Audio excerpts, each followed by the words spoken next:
Good morning, students. Today we will do chapter number 2, secularism. What do you mean by secularism? Secularism is equal respect for all citizens, their religion, and equal respect for their beliefs. This is known as secularism. Secularism के अंदर हम कभी किसी एक religion को ज़्यादा importance नहीं देते, एक रिलीजन को दूसरे रिलीजन पे भारी नहीं होने देते. मींस एक रिलीजन दूसरे रिलीजन को डोमिनेट नहीं कर सकता किसी भी वे में.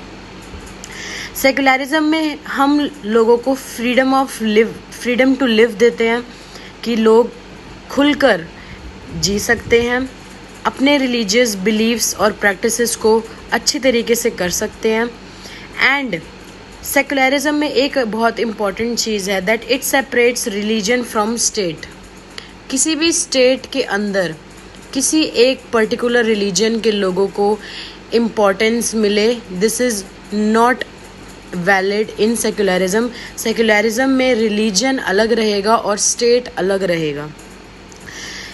This separation maintains law, peace and order in the society. ये सेपरेशन की वजह से क्या होता है कि जो सेकुलरिज्म में लॉ अच्छे से काम कर पाता है, शांति बनी रहती है और एक सही ऑर्डर में सोसाइटी चलती है, और स्टेट चलता है जिसकी वजह से पूरी की पूरी कंट्री चलती है. अब आप बोलोगे कि मैम कैसे ये सेपरेट कैसे होता है. जैसे ये देखिए कि the state should be separated from religion to maintain peace, law and order in the country. तो मैंने तुम्हें समझा ही दिया. Every country has people of different religious beliefs. सभी कंट्री के क्या है, डिफरेंट रिलीजियस बिलीव्स हैं. अब जैसे इंडिया है, इंडिया के अंदर तो ऑलरेडी डाइवर्सिटी इतनी ज़्यादा है. यहाँ पे majority of people are from different caste, different communities. Okay, तो क्या होता है उसकी वजह से रिलीजियस ग्रुप्स के अंदर एक मेजॉरिटी हो जाता है and that majority suppresses the minority. जो अगर सपोज करो for example if we take Punjab, अगर पंजाब में Punjabi will get more importance, then what will the rest will get. Rest क्या हो जाएंगे, अपने आप माइनॉरिटी हो जाएंगे. मेजॉरिटी अगर पंजाब में पंजाबीज़ की हो जाएगी तो माइनॉरिटी अदर हो जाएंगे, जो वहाँ पर अदर लोग रह रहे होंगे. और ये जो मेजॉरिटी रिलीजियस ग्रुप होंगे इनके पास स्टेट की मेन पावर आ जाएगी. तो ये क्या करेंगे, अदर रिलीजियस ग्रुप के ऊपर डिस्क्रिमिनेशन करेंगे, भेदभाव करना शुरू कर देंगे. और ये डिस्क्रिमिनेशन एक दूसरे के प्रति हमें एक हेटर हमारे दिमाग में आ जाएगा. It can this discrimination can create hated in the minds of minority religious groups against that state and the majority religious group. Okay, and the majority religious group, what they will do, they will discriminate because they have the power. When majority groups dominate करेगा, इसकी वजह से जो conflicts rise होते हैं country में community के basis पे, रिलीजन के बेसिस पे, that's what called a problem. इसी की वजह से एक रिलीजन को स्टेट से सेपरेट रहना चाहिए. A state should be different and a religion should be different, and state should not motivate a particular religion. Good morning, students. In earlier lecture I told you about what do you mean by secularism. It refers to when we separate a state with its religion. Now we will understand secularism in India. Some countries like Pakistan have state religion. Yes, we can say that in Pakistan we have Muslims in a majority. Okay, but in India we have democratic country. We live in a democratic country called India because we do not propagate any religion. Means here we do not show any particular religion. Here we show that we are a mixture of various religion. Secularism enjoys a special status in India because it is a vast country with different religion, with different communities. So here secularism maintains the coexistence of all religions. And according to our Indian constitution, India is a secular country also, students. What do you mean by secular country? That we do not dominate any religion over any other religion. कि हमारी country के अंदर कोई भी एक religion को ज़्यादा importance नहीं दी जाएगी बजाएगी किसी और रिलीजन के. Every religion is equal before law. State does not take away religious freedom from individuals. No, it cannot take.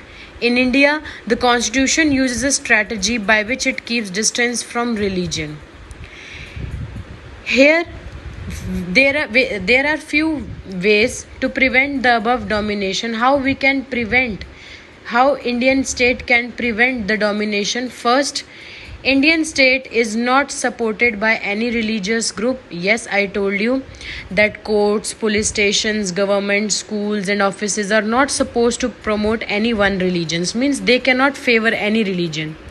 In order to respect the sentiments of all religions, for example, Sikh youth does not have to wear a helmet as a mark of respect on his religion, because they wear pagdi, so they are not imbibe, or you can say that they will not be forced to wear helmet.